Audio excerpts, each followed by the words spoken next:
नमस्कार, सुप्रभात में स्वागत है आपका। ऐसी वाणी बोलिए मन का आपा खोए, औरन को शीतल करे आपहु शीतल होए। कबीरदास जी का यह दोहा हर युग में हर व्यवहार में कारगर है। किसी भी क्योंकि मनुष्य समाज में रहता है, यहाँ पे मनुष्य को सामाजिक संबंधों का निर्वाह करना होता है, जिसमें उसकी वाणी सबसे महत्वपूर्ण रोल अदा करती है।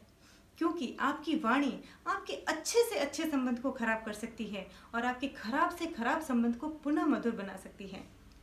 मान लीजिए आपको किसी की बात खराब लगती है या किसी ने आपके साथ गलत किया है, तो आप उस चीज को कटु वचनों को कहने की अपेक्षा आप अच्छे तरीके से मृदु भाषा में यदि अपनी पूरी बात उन्हें समझा दें, तो अगले को अपनी गलती का एहसास भी होगा और आपके संबंध भी उसके साथ खराब होने से बचेंगे।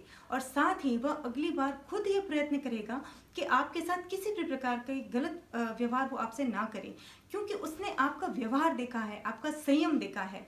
इससे न केवल आप पर बल्कि सामने वाले पर भी अच्छा प्रभाव पड़ता है, सकारात्मक प्रभाव पड़ता है।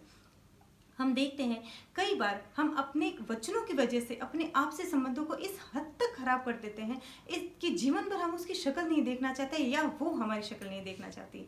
लेकिन कई बार हम अपने संयमित भाषा के प्रयोग से अपने खराब से खराब संबंधों को भी अच्छा करने में कहते हैं ना, अच्छा करने में सफल सिद्ध होते हैं। ऐसा कई बार होता है कि हमारे ऐसे संबंधी या हमारे ऐसे रिश्तेदार जिनसे हमारा संबंध अच्छा नहीं है या फिर हमारा खराब संबंध उनसे खराब हो गया है, उन्हें किसी कारणवश हमारे घर आना होता है या हमें उनके घर जाना पड़ता है। तो ऐसे समय में यह हमारे एक तरह से संयम की परीक्षा का समय होता है। तो ऐसे समय में यदि हम उन्हें कटु वचन सुनाने के बजाय उन्हें अच्छी तरह से उनसे बातचीत करें, उनकी बात सुने और समझे, तो इसका प्रभाव दोनों पर पड़ता है।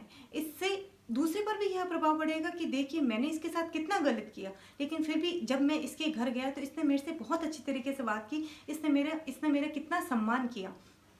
तो यह चीज़ उसे भी प्रभावित करेगी। इससे संबंध को सुधारने की पहल आपको करने की आवश्यकता ही नहीं पड़ेगी, वह स्वयं करेगा। वह स्वयं अपनी गलती मानेगा और वह स्वयं आपसे माफ़ी मांगेगा और यह कहेगा कि ये जो मैंने अपनी गलती की वजह से जो आपके साथ बुरा किया है उसकी मैं आपसे माफ़ी मांगता हूँ। सामाजिक संबंधों का निर्वाह हम हमेशा एक प्रकार से नहीं कर सकते। इसमें कई बार हमसे कोई ना कोई गलती अवश्य होती है, तो उस गलती का सुधार करना आवश्यक है। क्योंकि मनुष्य समाज में रहता है जहाँ पे उसे दूसरे व्यक्तियों के साथ भी रहना होता है। तो आप मानव स्वभाव है, किसी न किसी कारणवश हम एक दूसरे के किसी न किसी बात को कभी मानते हैं, कभी ना कभी हम किसी के साथ कुछ गलत कर देते हैं। तो ऐसे में हम अपने व्यवहार के द्वारा, अपनी वाणी के द्वारा अपनी गलती को सुधार सकते हैं। कहते हैं ना कि जो आपकी भाषा है, जो आपका व्यवहार है, आपका संपूर्ण आईना होती है। आपकी वाणी आपका आईना है। आप जिस प्रकार से बातचीत करती हैं वही आपके व्यक्तित्व का निर्धारण करता है। तो हम प्रतिदिन यह प्रयत्न कर सकते हैं कि अगर हमसे कोई गलती हो गई हो, अगर हमने किसी को कटु वचन कह दिए हो, जहाँ पे हम इस बात को संयमित तरीके से और उचित तरीके से भी समझा सकते थे, जहाँ पे हम भाषा की कटुता का प्रयोग करने की आवश्यकता नहीं थी, तो इस गलती को हम सुधार सकते हैं और अपने आप से संबंधों को खराब होने से बचा सकते हैं। क्योंकि संबंध बहुत नाजुक डोर से बंधे होते हैं, जिसमें एक बार यदि गांठ पड़ जाती है तो ठीक तो हो जाते हैं, परंतु उसमें कहते हैं ना, गांठ हमेशा रहती है। उसके मन में हमेशा रहेगा कि ये तो कभी भी कुछ भी कह सकता है।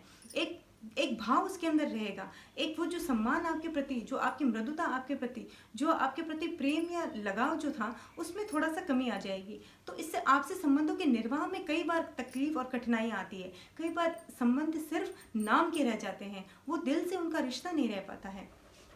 हमें प्रयत्न क्या करना है कि यदि कई बार हमसे जब गलती हो जाती है, तो यदि हम कोई गलती कर दें तो अपनी वाणी को संयमित करके माफ़ी भी मांग सकते हैं और अपने संबंधों को खराब होने से बचा सकते हैं। आज के लिए बस इतना ही। फिर मिलेंगे किसी और टॉपिक के साथ। तब तक के लिए धन्यवाद।